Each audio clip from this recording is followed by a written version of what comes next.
Hi, I'm Charlotte Lawson, a registered and licensed dietitian here in Tampa Bay, Florida. And I have some information for you on the Atkins diet and maybe how you get started and maybe why this is probably not the best diet to sustain. The Atkins diet is an extremely low or no carbohydrate diet.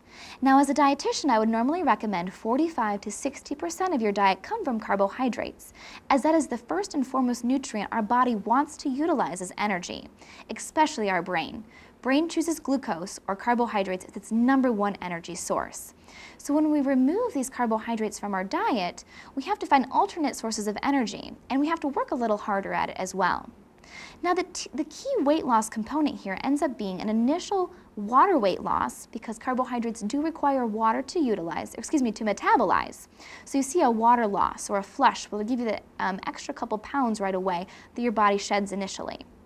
Now, adding protein, a lot of extra protein, and sometimes a lot of extra fat, our body goes through a different metabolism process, and we actually send ourselves into ketosis, where we try to utilize fatty acids as a form of energy.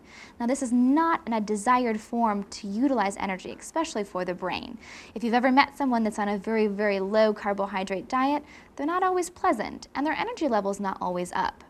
Now, also keep in mind that when you're choosing these proteins, to try to choose low-fat or lean proteins. Adding a lot of saturated fat, for instance from our animal products, like your bacon and steak sometimes, can really be detrimental to our health and increase our risk for vascular atherosclerosis, that plaque or hardening of the arteries, as well as just cardiovascular disease in general. So again, carbohydrates are important on our diet. Choose complex or smart carbohydrates, high in fiber. And if you're going to increase your protein, choose lean or low-fat proteins when possible. And again, Atkins or any sort of low or no carbohydrate diet is not something you should be sticking on or sticking with for a long period of time. I'm Charlotte, and eat happy.